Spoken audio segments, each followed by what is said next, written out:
Meeting is now streaming live on YouTube. Hey, welcome everybody. This is the February 10th, 2021 event of the Rittenhouse Astronomical Society. Hi, I'd like to welcome our worldwide audience via YouTube, either live with us right now, or if you're looking at us in the aftermarket sometime tomorrow or the next day. I'd also like to welcome the members who have joined on us here at Zoom. They have front row seats. My name's Ted Williams, and I'm the president of one of the oldest societies in our country, the Rittenhouse Astronomical Society. Our officers, a couple of them are with us right now. Dan, wave for us. He's our treasurer. You can see him. He still has his camera on.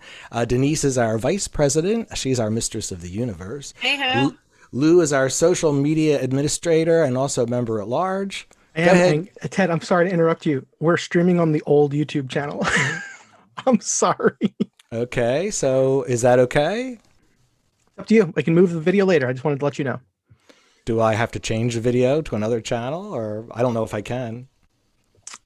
I'm not sure the setup. I don't know why it would have changed, but I just saw that it was the old channel that we're on. Well, let's let it roll. Okay, Sounds good. is that okay with you guys? Sure. Just wanted to let you know. Okay. Well, so I guess we're not getting out there to everybody, but a limited audience. We'll see you in the aftermarket on this one. What I'd like to do for a second is see if I can't share with you our website here. And okay, so that kind of threw me for a minute, everybody. So let me just regather myself. Take a deep here. breath. Yeah, I'll have to take a deep breath on It's this fine. one. It's all good. Oh, so what we're going to do tonight's a little bit different. I just want to give you kind of an outline or an agenda. Denise is going to be up front. She does our talk with Planet Report. I'm going to follow her, and Rue is going to join in with me at that time. And we're going to do like a unique star talk. I'm going to guide you around the winter sky, and he's going to take us to some of the astrophotos that he's taken, and he'll also kind of take us to our website out there also. So if you go to our website, I'm not going to show it to you, too difficult right now. If you go to our website and you like what you see and you're not a member, there's a members donation button there.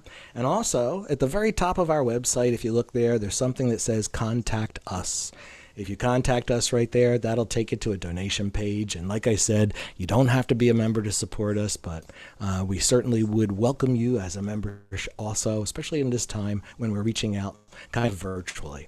So my name again, Ted Williams, and I'd like to introduce you to Denise Vecca. I'm going to turn the presentation over to her for a bit because she does a number that we like to do called Planet Report. Mistress of the Universe. On a snowy night, and you're here with me, pretend no one's out there. We'll have a great time. Right. Well, I'm on Mars, and it can snow there at the pole, right? Um, Right? yeah, I'm going to share my screen. So here we go. And I am going to start with just a couple of pictures. It's not a huge planet report because, as everyone knows, there's not a whole lot of planets up in the evening right now. They're all up in the morning. You can see, well, we can't see Pluto. Maybe Joe can see Pluto with one of his telescopes, but mostly everything is near the sun. But if you look really close here, Jupiter and Venus kind of in conjunction. They're very close to each other, but you have to be careful if you're trying to find those planets because they are very close to the sun. So, you want to watch your eyes. Now, if you're up at night, you have a really clear view of the horizon till about 7, you might be able to catch Neptune down there in the constellation of Aquarius, where pretty much everything is right now, except Mars and Uranus. So they are in the constellation of Aries. And if you kind of want to think about it, Mars is like in the back foot of the ram and Uranus is near the front. So that's how you can remember the position of those two planets for right now. And since that's really all you can see as far as planets in the evening, I thought I would talk a little bit. I don't want to step on Dave's toes because he's going to talk about, the rocket, our rocket science, but I wanted to talk a little bit about it's closer where there is. I wanted to talk about one of the new rovers that will be landing on Mars later this month, actually next week.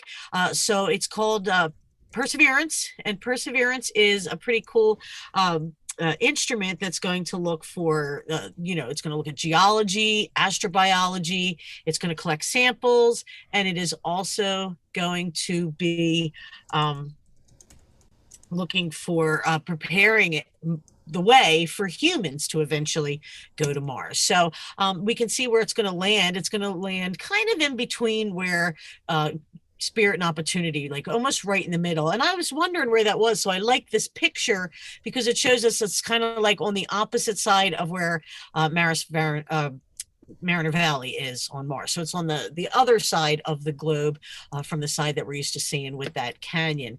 And I thought I would highlight one of the women working on the team. She's from Purdue University. She's a scientist.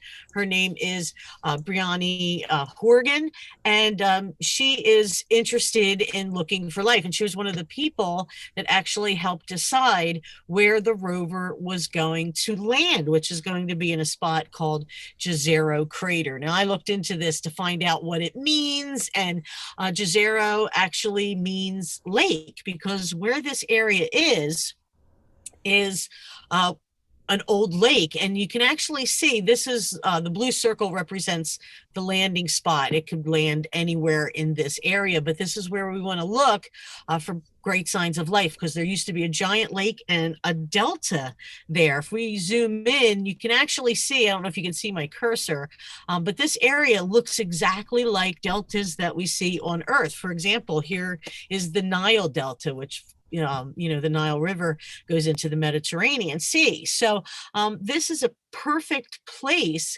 to land on Mars to look for that astrobiology. And these pictures are great. I got them off of the Mars Perseverance website. You can actually get a nice little model. I could show it to you, when I'm done. I'm going to show you another page real quick, but you can zoom into these craters. In fact, phenomenal. This is the imagery that you get. And it's kind of like a cliff. And they thought that the water flowed over that cliff and formed the lake inside the crater. So that's pretty cool. I would hang that on my wall. Very beautiful picture. So that's it for my presentation as far as planets, but I wanted to show you there is another planet up there. We all know it is Uranus. So hang on, I wanted to show you this website. This is NASA, solarsystem.nasa.gov, and it shows you any planet, any moon in our solar system. So we have Uranus. We could go to, let's say we wanted to see what Jupiter looks like. We could go to Jupiter and you can find out, you can zoom in and out, which is pretty cool. And you can see, the moons of Jupiter and where they are in relation to the planet. Can spin around. You can get different interesting, like length of the day, how long the day is, what type of planet it is. A really great little website for viewing the planets. You can get solar system views, moons, which are cool. I love this. Tells you how many moons all the planets have. Uranus is up to 27 now, and it tells you a little bit about the moon. So one more, let me show you that Perseverance website.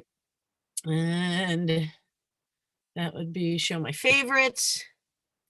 This one here, I'm going to show you where this is. So hopefully, here it is. So this is the interactive model of the website, and you can zoom in. You can zoom in best right around the crater, but we can see all kinds of really cool stuff on Mars. You can zoom in and out.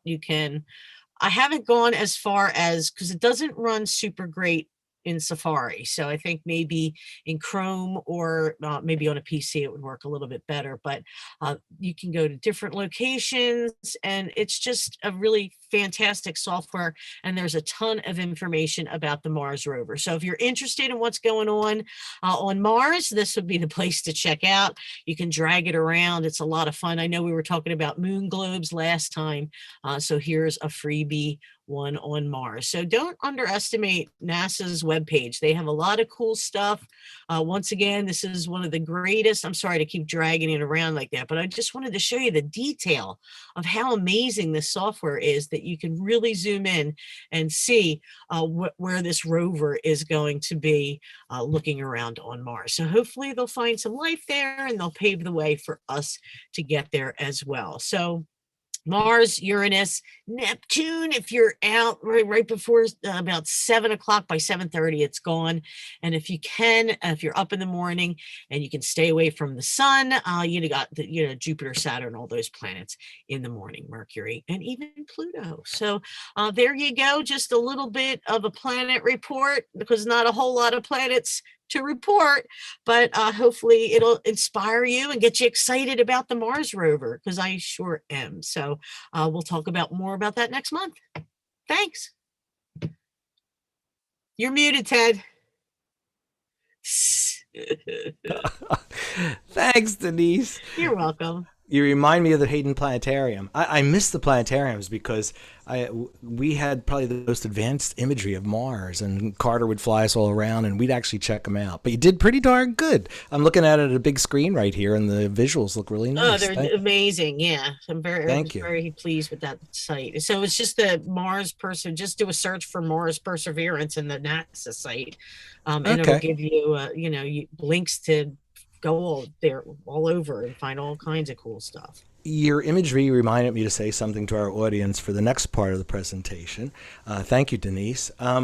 If you're watching us on a cell phone or an iPad, you might be losing out, folks. If you want to, and you can turn on your big screen television, when I do the star talks and I use the astronomy software, if you're on a much larger screen, the detail can almost feel like you're in a planetarium.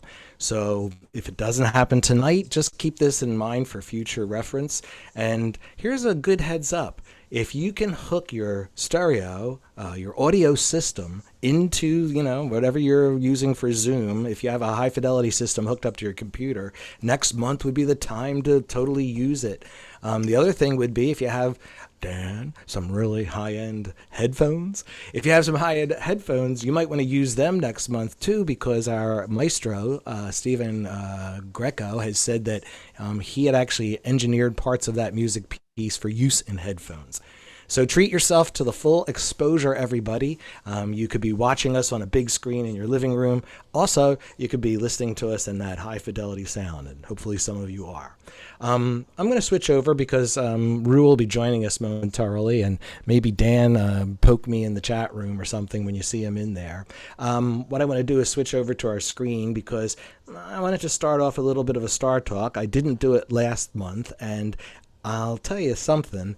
This is going to be neat because imagine a planetarium's operator's dream. The dream would be we're sitting in the planetarium right now, and you're all seeing this in a big screen around you. And as I do this tour, imagine I have Galileo with me.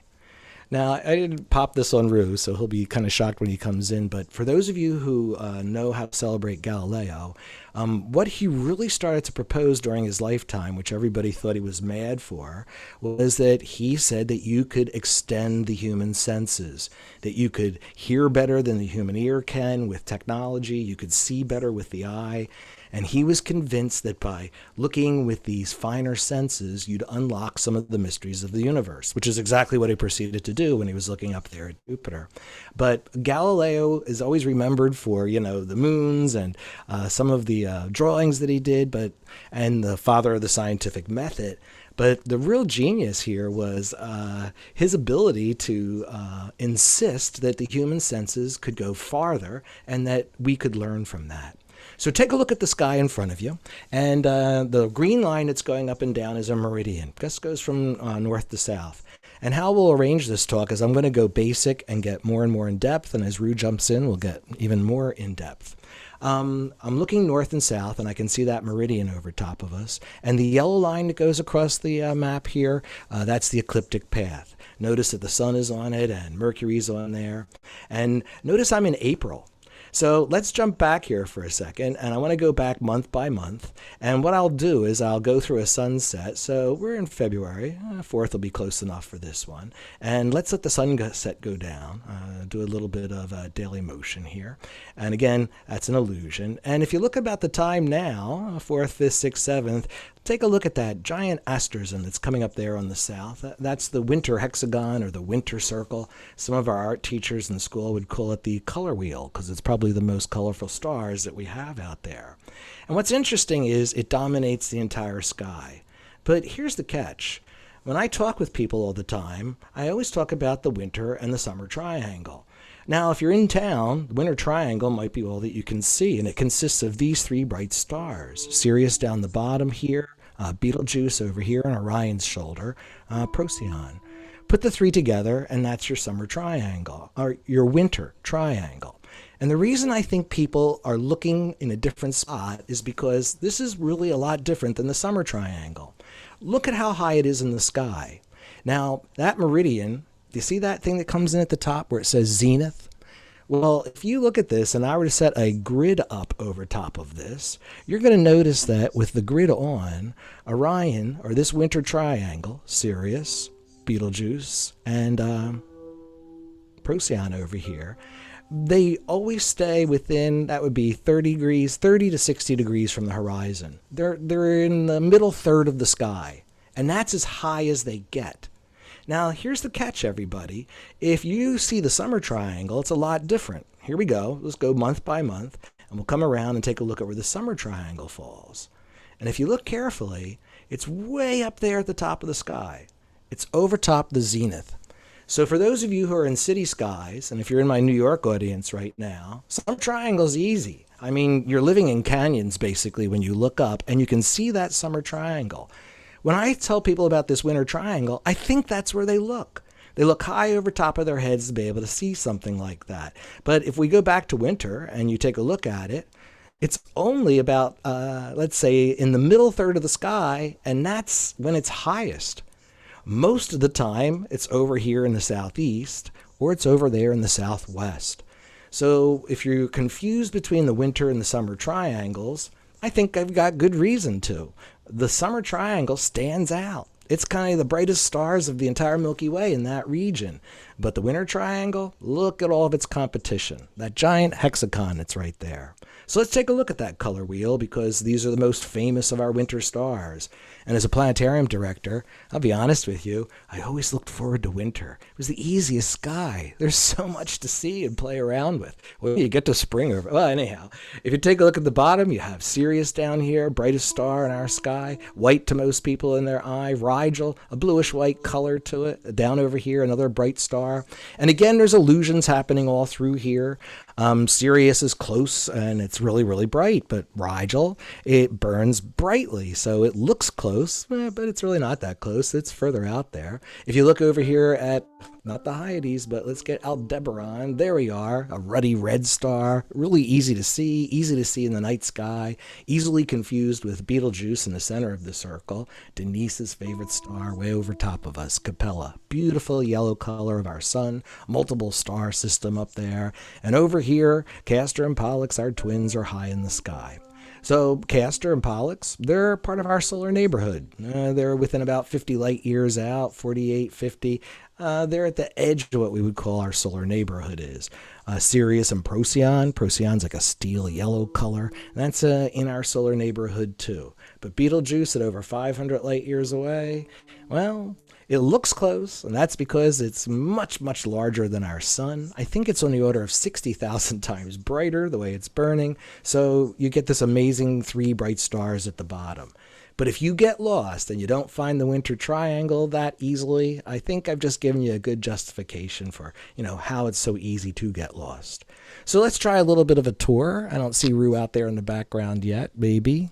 Yes, no. Oh, he is in the call. Has been for, okay, got it. I am here. Okay, I'll get back to you, Rue. I'll even do an intro for you. So let's go high up over top. This will be the easiest to find. And I'd say if you're using your binoculars, this is a time to lay down and look. Remember, binoculars are kind of tough when you look straight up. And those of you who have Dob telescopes, once again, this is a hard area for our Dobs. You'd think it'd be easy, but Dobs actually move in altitude and azimuth. And when you're all the way up here at the top of the sky, it's kind of like, what do I call it, twist and jiggle. The twist is the azimuth, and the jiggle is the altitude, and they change quite. It's a challenge, but so I'd say binoculars would be the first way to start off. And if you're up here in Auriga, the chariot driver, there's a couple good ones for us to zoom in on. So what I'm going to do is I'm going to put on our deep sky objects out here also. Here we go. Let's turn our images on, and I think I'll be able to find some stuff. So here's 3 clusters that you could take a look at, and beautiful in small telescopes, even better with binoculars because you can grab 1 or 2 at the time. They're M37, M36, M38, I believe. Starfish cluster. It actually does look a little bit like a starfish when you see it. Not in the software as much here, but in your telescope, you almost look like you can see kind of like thickened arms, maybe a star-like pattern to that one. Pinwheel cluster looks more like a little bit of a rose petal when I see it in a telescope. Possibly a pinwheel, maybe some arms that are twisted in themselves for a good imagination there. And then overside on this one, M37, that's like sugar, just sprinkled across the sky.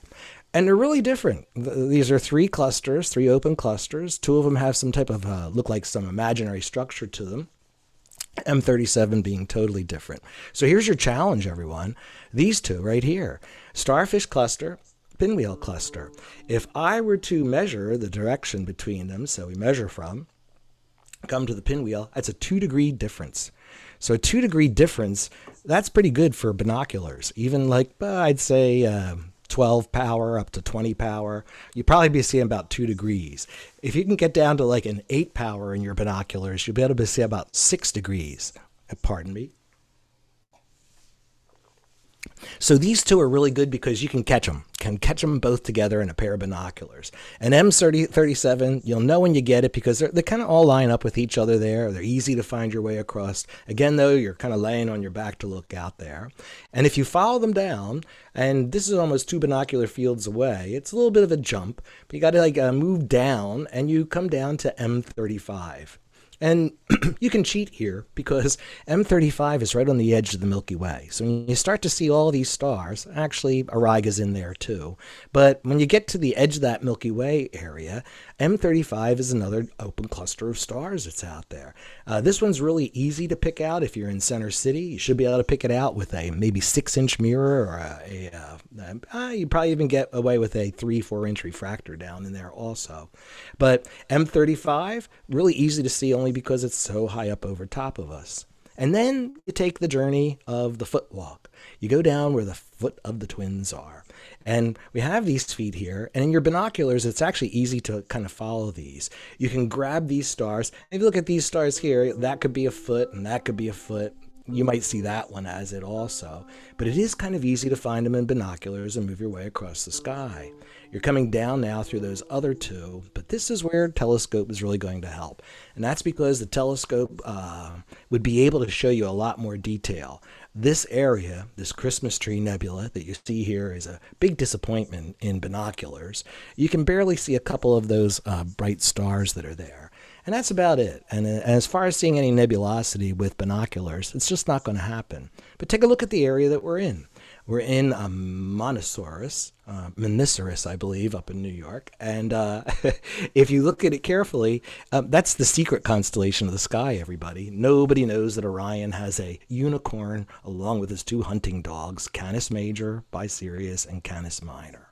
Now, we didn't hear the beginning of this, but we were talking a little bit about Galileo. So imagine that I had Galileo with me, and it's actually Rue. And Rue is able to extend our senses.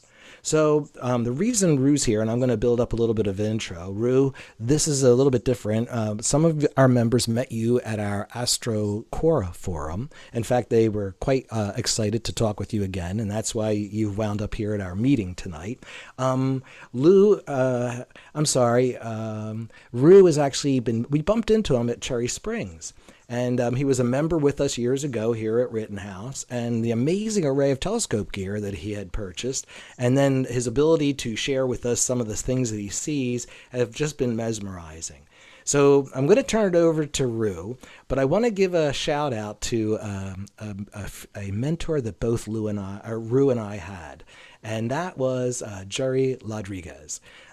Jerry's he's not rest in peace. I'm not doing a shout out that way. Jerry's talked with our group a couple times, and I'm hoping to get him back sometime in the future. It looks like, according to his website that he has, and I'll bring them up at the end for the members to look at, looks like he kind of stopped being active about 6 or 7 years back. But when I had talked with Rue, about Jerry, we kind of bonded a bit there because we both knew him and we were both very much influenced him. So, Rue, if I were to say to you that you have the same influence on me that Jerry did long ago, I hope that's not building you up too much, but I feel you do. And I'm certainly glad you're joining us here tonight. Would you help us a little bit? I'm going to stop my screen share and go over to you. You want to start with that Christmas tree nebula? Yeah, sure. Can you guys hear me okay, first off? I can hear you. Can everyone else? All right. Oh, they're all muted. They're all muted. All I right. can hear you great. Okay. Let me share my. Oh, can you make me a host? Oh, I'm sorry. Yep. Yeah, I And gotta have some permissions here. yep. And if someone can get to him before me, go ahead. Hold on. Got it. More. All right. Should be getting a permission now. Sure. Hi, Rue. Thanks for jumping in here. For those of you in our international audience, we're going to get snow tonight here in the Philadelphia area. So this is kind of a neat night for all of us here on the East Coast to get together. We're hunkered down waiting for the storm to come over, and I can't think of a better way to spend this evening. Okay, so I just saw it pop up there. Hit OK or go to application, Rue. Uh, it just did. Can you see it now? Yes. Okay. All right. So this is the Christmas tree cluster you were just talking about. If you can see the shape of a tree right here, and if you think of like the trunk of the tree and then Christmas lights, and if you just turn it a little bit, you can see how it would look like a Christmas tree. So this image I was very excited to take because I took it right before Christmas, and it was my virtual Christmas card to everybody. And I think like I'm absolutely in love with this picture. There's a couple parts to this image. There is right here where my mouse is. It's also called the Cone Nebula. There's some people who have a telescope with higher magnification that can zoom in a lot more and get a lot more detail in that area. That's also known as a cone, but the whole thing is known as a Christmas tree cluster. This image here, it was a relatively short exposure for me. It was only about 3 hours long. I was taking this in between some of the other targets we'll talk about later. But I was taking this in between those. But I wanted to, I took this picture right before Christmas because I wanted to get this just to send a picture to everybody, especially because it seemed very timely at the time. So, but yeah, this I took in December. It was very cold when I took it.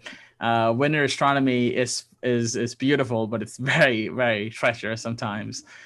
Some of the images I took, I believe, was around like 29 degrees, which is like -2 degrees in Celsius. How many layers, Lou? That was like. Were you like bundled up, couldn't even bend? Yeah, like my gloves were like was struggling. But yeah, this area has a lot of nebulosities. You see, there's a lot of hydrogen alpha in here. There's a lot of oxygen data as well. But this image, when I took it, I took about 3 hours of it. So that is, it took 18 images at 10 minutes long. And you stack them. I use an app called PixInsight to stack them together. And then did some processing as well. So there's a lot of different steps that you followed for processing, which we'll go over as we go through the other pictures, because some of the steps kind of repeat themselves over time. But yeah, that's cool. The Christmas tree cluster. So when you're looking at this, you're not retouching anything. Can I assume that all the red is emission nebula? Yeah, all the red is emission. There's a little bit of reflection nebula right here in the middle. Mm-hmm. And there's a lot of oxygen data. I have a color, like a one-shot color camera. So it's kind of hard to separate the different gases in that. If you look online and look up what people call the Hubble palette, which is where they kind of focus on the narrow band, you'll actually see some different variations of this image where you see a lot more blues and greens, which is the oxygen sulfur that is shown off. But there's a lot of emission nebula. And there's some dark nebula over here. So like all this is just dust that is blocking the light. So between the dark nebula and the center you were circling, is there a little bit of reflection there? Because I see like a little bit of a bluish color. Yeah, there's a little bit of reflection there.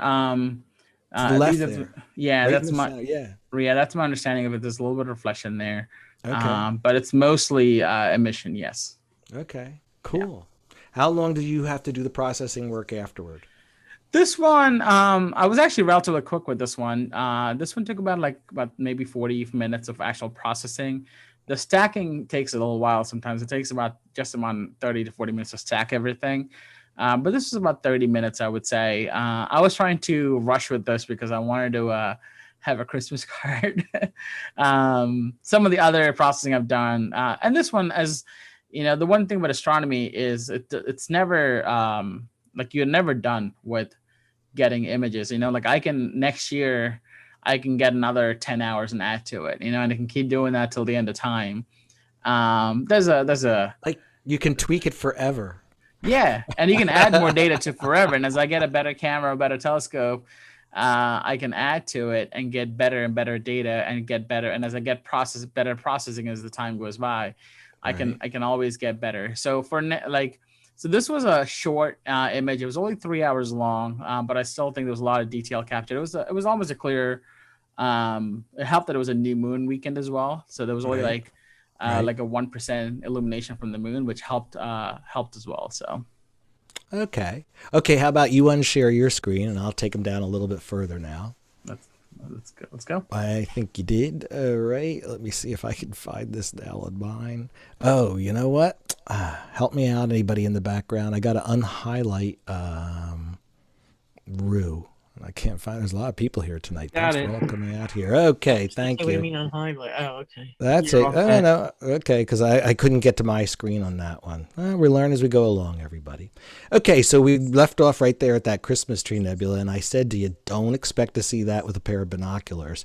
And I'll be honest with you, my telescope views of that have not been fulfilling whatsoever. So I can find the stars in the area, but that's about it. So the camera does exactly what Galileo said, extends our senses beyond what we can see. Now, this next area down here by the nose of that horse, Monoceros, is the Rosette Nebula.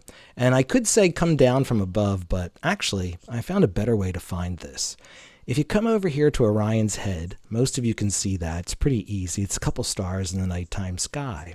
If you look at the distance between Orion's head right there, and let's say you measure it over here to Betelgeuse, that's about 5.5 degrees.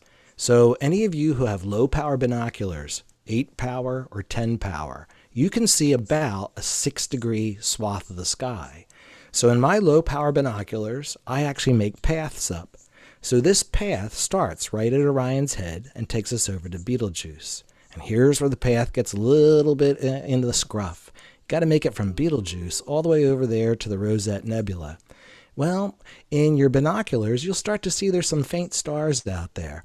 And it's almost like they make a staircase. From Betelgeuse, we come down, we go up, we come down, and we can almost follow that path. And if you take your binoculars, it's actually 2 fields of view. Pick any one of these stars. Let's say we pick this one right here. If we measure the distance to that one, let's try it this way. Yep.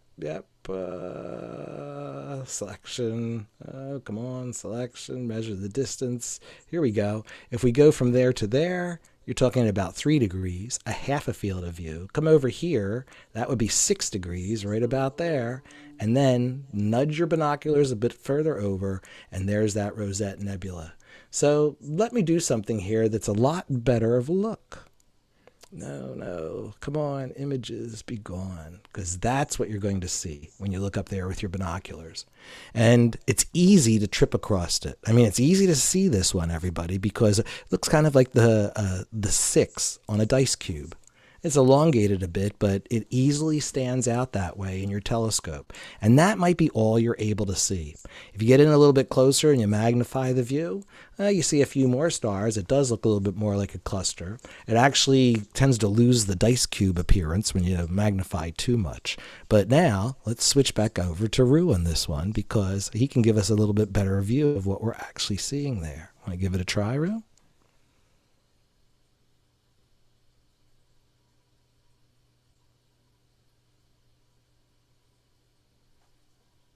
You may be muted. I think you're muted.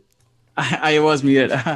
Go for it. All right, so this is the lovely Rosette Nebula, and this is again. There's a lot of hydrogen happening here. This is one of my longer images. So this one took about 11 and a half hours of collection of data. I took this over 4 different nights between clouds and like just waiting for a good night and waiting for it to rise above a decent height, because you don't want it to be low to the horizon when you take a picture. You want it to be at least about 20 degrees, 10, 15, depending on where you are, to be able to take it. So this was about 4 days worth of data capture. And so it's about 11 and a half hours. This is another one of those things where, Ted, you can go, I've seen some images with 30 to 40 hours of data. Wow. And you can see like some of this dark nebula just pop out even more. So, the goal is to keep adding on to this over time. But one of my favorite things about this is just it looks so dynamic and so 3D to me. Like I feel like this just makes it pop out. Like I feel like I can see through the rose. I can see through it and see the stars. And here is the dice you were talking about. It's right there. It's right there. Obviously orientation is a little different. There's no, it's okay. And then here is like a little dark nebula. They call them like globules, I think is what it was called. I can't remember exactly. Yeah. But again, there's a lot of emission in here as well. So a lot of the red you see is all hydrogen.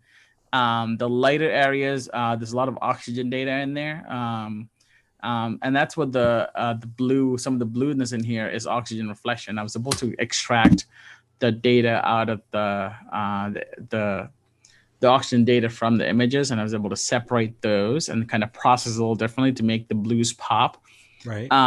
Some of the pictures, if you notice, if you see them in other rosettes, like especially in the images in Stellarium or the app you're using, it would look really red because that's the hydrogen alpha is so dominant in this area. But I was, you're able to process some of it out of it. In this processing, again, I used an app called PixInsight.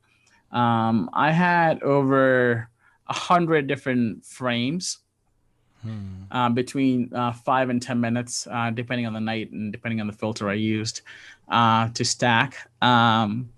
And stacking, you need a pretty decent computer to stack them. I mean, you can get away with like a lot of computers, but if you want to get it done quickly, that takes a little while. And then the processing, there were a few steps that we had to take to extract the colors out of it. So when you just take it and you just stack everything, it looks very dull because you have to bring the colors out. And with this one, it's got a pretty cool 3D effect. It was. It's an NGC object. There's multiple different other NGC objects in here. But yeah, this is the Rosette. And I think it's one of the most beautiful objects in the sky.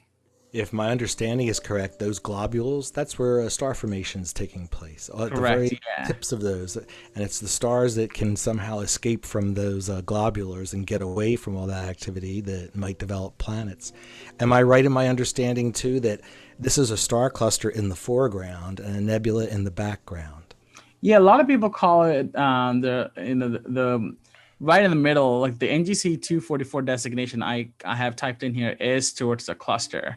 And there's a whole bunch of other, let me go to my next tab over here. If I click on this one here, you can see there's multiple NGC categorizations. If you put in NGC 2239, you'll still see this. And if you put in 2244, you'll still see this. And so these are different clusters in one object. So there's a lot of things happening in this one image.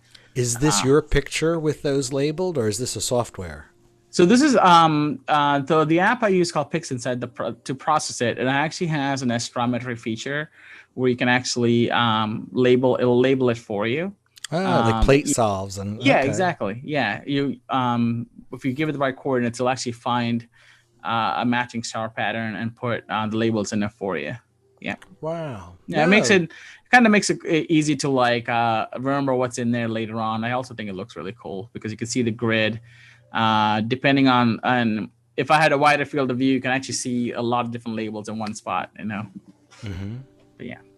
Wow. Now that must be cool too to take your photo and put it in there and have it pick out all those sites for you. That's Yeah, some images, especially if you're looking at like some galaxies, you can see just a lot of like this one right here. This is a little galaxy in there, so it's kind of cool. Like you don't even know it's there, but you see it's in there, and it Yep. was like, ooh, a galaxy, and it's just so Ah, far away. yeah.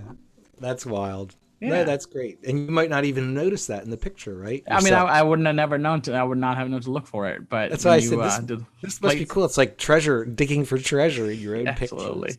Cool. All right, Cool. let me Okay, hand it wait. back to. Go ahead. Yeah, unshare your screen. Let me share mine now, Let's go and back to the Star Tour. let's do a little tour over this way. I'll mute myself again. Okay, hold on. Oh, it's not. There we go. Okay. 3, 2, 1 count. And screen coming back up. All right, so I turned the nebula picture off there so you wouldn't get confused there. So that was the path, and I started it over here with Orion and worked my way back over there to the Rosette Nebula. But no tour of the sky in the winter, especially, is complete without Orion's belt. Alnitak, Alnilam, Mintaka, the 3 belt stars. If you look at the distance between those you can put inside your binocular view also. So again, we'll take the Celestian, get the measuring stick out, and get to the other side. You're talking about 2.5, 3 degrees. So there's no reason you can't catch all 3 of those stars. In fact, I believe I can do this in almost up to about a 20 power telescope because your field of view goes down as your magnification goes up. A beautiful area of the sky to tool around in because you can't resist down below here. You can't resist the Orion Nebula itself and Orion's sword. So for those of you who are not familiar with Orion, he's got 4 bright stars to him. He's got his shoulder stars, Betelgeuse and Bellatrix, and down here you got Saiph and Rigel. It makes kind of like a rectangle. A lot of different things have been seen here. I've had students who thought that the belt looked like the butterfly body and the wings were the shoulders and the feet down below. Had some amazing interpretations. What is kind of neat about this constellation is that in almost every culture around the world, it's associated with some type of male warrior, male deity. And I even did a little bit of asking into this about, so why would all different cultures see like him as male and Andromeda as female? And they said it's the angle or the curvature of the stars. Apparently, the angular constellations have some type of masculine connotation in cultures, and those got the male type of attributes, and the curvy, wavy star lines became the female. So it's interesting that Orion is up there, Osiris, king of the dead for the Egyptians, Longsash, king of the ruler of the ancient campfires of the other Indian souls that have passed by up there. And I'm talking native Southwest American culture there. And for anybody who has a telescope, the view of a lifetime, other than Saturn, is, of course, the Great Orion Nebula. So it's down here in Orion's sword. And I'm not going to give it away here. I'm going to move into it, and I'll show you some of the stars. And you're lucky in your telescope if you kind of pick this up. You can get the trapezoid there pretty easily, but you will see a lot more nebulosity here. So I'm going to let Lou take this from here. And Lou, you should try this. Take us right here from the sword. Go on up through maybe the Horsehead and follow your way up to the Ghost Nebula, Casper's Nebula, which is right up here towards his shoulder. I'll find it at the end there. But see if you can take all 3 if you'd like. You ready? Want to give it a try? Go ahead. I'm going to stop my share. All right, let's do it. Let me get it ready. All right, can you see this now? Mm-hmm. Looking good. So this is Orion's Nebula. So it's M42, quite possibly the most photographed astro image, unless you count the sun and the moon. So it's like anyone that's getting into astrophotography at some point has either tried to take it or taken it successfully or failed or compare their progress in astrophotography to this image. So this is this section here is what's called M42. It's or Orion Nebula, or some people call it Great Orion Nebula. Right down here is called the Running Man Nebula, which I think is a pretty fun name. It looks like a little person running, depending. Like I feel like it's a head right there, arms, and that. So this is a star forming region. There's a lot of stuff going on here. And it's obviously very bright. I mean, this image, to give you an idea, it didn't need a lot of exposure at all. This was actually a very short exposure. This was only about an hour's worth of data. And I actually didn't even need an hour. Like I've seen shorter images that get better, that may look better or look similar. The reason I went so long is I wanted to capture some of the dust on the outside, like some of this outer faint details. You know, I wanted the time to capture those details outside. And I've seen some people go even longer. One of my friends, Jim, he's on this call. He actually did 40 hours on this image, I think. And he got so much, like if you just keep going, there's so much gas and dust in this area. But yeah, this is, I've been dying to take this picture. This Orion Nebula is actually what would make me want to get into astrophotography. You know, that's something that anyone who tries to take a picture of any object should try and take, because it doesn't take a lot. It's very easy. It's so bright. Some of the pictures I added to this were only 10 seconds long, and I could still see a lot of detail in just a 10-second image. It's truly stunning how much detail is in just how bright this object is.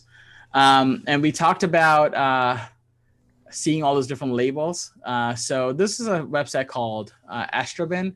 You can see, again, there's so many objects right in this area. There's like a couple of NGC objects. There's a couple of bright stars. So I thought that was cool as well. And then let's go follow the stars. And this is the Horsehead Nebula. The Horsehead is, it looks like a horse right there, you know. And this is called the Flaming Star, or some people also call it the Christmas tree, also the Flame Nebula. This is another area where there is, again, a lot going on. The blues are Reflection Nebula. These are stars with a lot of bright dust around it. And behind the Horsehead is just a lot of emission nebula going on. There's actually, I'm trying to read my notes here. Yeah, so there's a lot of thick dust right here, and the stars behind it is what's illuminating the area. And there's a lot of hydrogen gas, hydrogen alpha going on, that makes it just pop, you know. I don't know what this looks like with a telescope. I've never tried looking for it through a telescope. You can obviously see the bright stars in there, but I don't know if you actually see the reflection in the telescope. But if you could, that would be really cool. And then following down the tour, this is another Messier object called Messier 78. I've also seen it called Casper the Friendly Ghost in some places. I've never seen Casper in here, but you know, it is what some people call it. So I'm gonna stick with that name. And this is my longest picture to date. This was 14 hours of data. It took me 3 nights. Somehow I got 3 clear nights in a row. And it's 14 hours of data. So this is a lot of blue. So it's obviously the Reflection Nebula. A lot of dust lanes here. So a lot of dark dust obstructing the view. But it kind of makes for an interesting image. And the red down here is part of the Barnard's Loop, which kind of goes all around Orion. If you just take a picture of Orion as a whole, you'll see like a red hydrogen alpha loop, and this is part of that. But this was one of my funnest projects to do, and this was a lot of fun. This was actually my longest image to date, and hopefully it just goes from here. Like I would love to get more data and get better and longer images from here. Wow! Did you skip over the video? Horsehead? The horse? No, I did the Horsehead right before this, right here. I'm sorry. I was fixing the chat room. So everybody, I've turned the chat room on now. So if you have questions, you can put them down there. 2 things I'd like you to do for us, Rue. One is I'd like you to show us that video, because I think it kind of sums up what you've been talking about. And also, can you share your website? Give us a quick tour there too. Just take us right down the homepage. Let's do the website first. It's quicker. So I have a website. It's called lostphotons.com. It's fun. In my, I call it lost photons because all the photons in space and time are lost if you don't capture with the camera or with your eyes. Mm-hmm. So I think these were lost, but I found it with my camera. That's how I look at it. It's just a blog of my astrophotography. It's just how I kind of keep track of what I've done. It's a small project I started because during the pandemic, didn't have to go to work for 4 months, 3 months, and I had nothing better to do but make a website. I Right. also talk about my gear, my telescope that I have, and hopefully this becomes a resource to people. And I'm not. I also have like different weather links in here, so if you want to know what the weather is in different places, at least for me, it's more like a resource for me. This is all for me, but if someone else can have a useful information out of it, this would be great. But it's just something I started working on myself, and hopefully I can keep adding on to it. It's just when you share stuff on Instagram or Facebook, it cuts down the quality so much. So this is just a way for me to share my images and have a tab of what I've done. But yeah, It's like uh, your own personal photo journal right there. it is. It is. And I have a photography tab in here because I do a lot of regular photography, but it's empty right now. But, I'll Well, add to it what at I some found point. interesting is like when I see you at Cherry Springs, I've watched your site and I see it grow like, oh, he must have been up at the Springs this weekend. There's a new one, and then I'll see the next one being made. So it's funny. It just evolves with you as you're going through your Yeah. experience. It's kind of Um, neat. and again, I would love for it to be even with more images. And I did this because just like I wanted to show like my progress over time because I actually have like just to show you real quick, I have like this is the Wizard Nebula. I know we're not in the night sky, but I was able to. This is what I did in July, and this is what I did in September. So I was able to Right. keep tabs of it, and it will help me kind of track my progress as well, which is what I really wanted it to. So now mesmerize us with a synopsis of the whole Ghost Nebula. Show All us right. that video. So I did this video just as a fun project on YouTube. Can you see this right now so far? Yes, we can. All right. Hopefully there's sound to it too. Hey everybody, turned welcome to Lost Photons. It's Orion season. It's a little cloudy right now, but the forecast is calling for clear skies, so we'll see how that goes.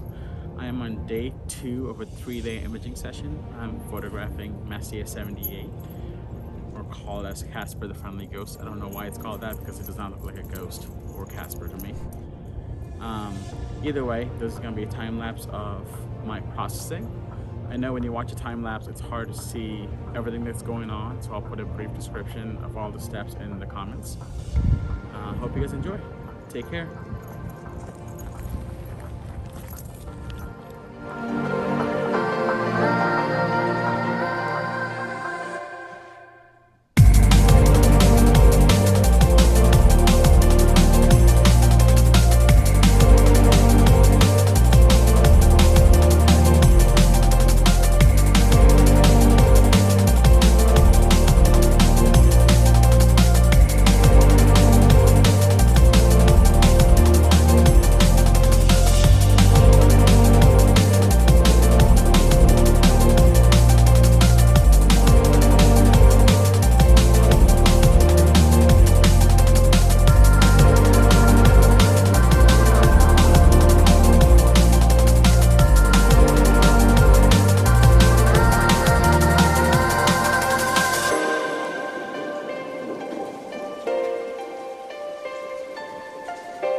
Now That was it. that is cool. Hey, Rue, would you mind? I'm thinking. I don't know if Al's on here, but I would love to play that out at Muddy Run somehow and work it in. We're supposed to teach some astrophotography there. Would you ever let us use it as like a motivation for people to like get turned on? Absolutely. I mean, absolutely. Cool. It Sounds really like a is. fun idea. Well, for our worldwide audience on YouTube, I'm going to hit the gavel and say goodbye to all of you. But for our members, please stay online and you can turn your cameras back on. So this is the official part of the end of our gathering, everybody. Bye-bye, worldwide audience. Off you guys go. Someone out there, make sure you hit the YouTube switch. I hope you did. And hopefully we'll be private now. So excellent job, Rue. That was actually really cool. Thank you. We had some questions come up, I thought. One was about all the NGC objects, but they come up in a lot of them also. Now, wait a second. I'm hearing something else in the background, so I don't know if somebody has something on. Let me stop my share. Oh, Screen, okay, so- okay. Hey Ted, I think you have to stop YouTube. I'm looking. I can't Okay. do it on my end. All right, so hold on a second before everyone turns their cameras on. Let me see if I can find that button for you. Should be down by share somewhere. Is it on the Zoom format? Yep. Yes. Should be by. I think it's closer to the leave meeting or end meeting button.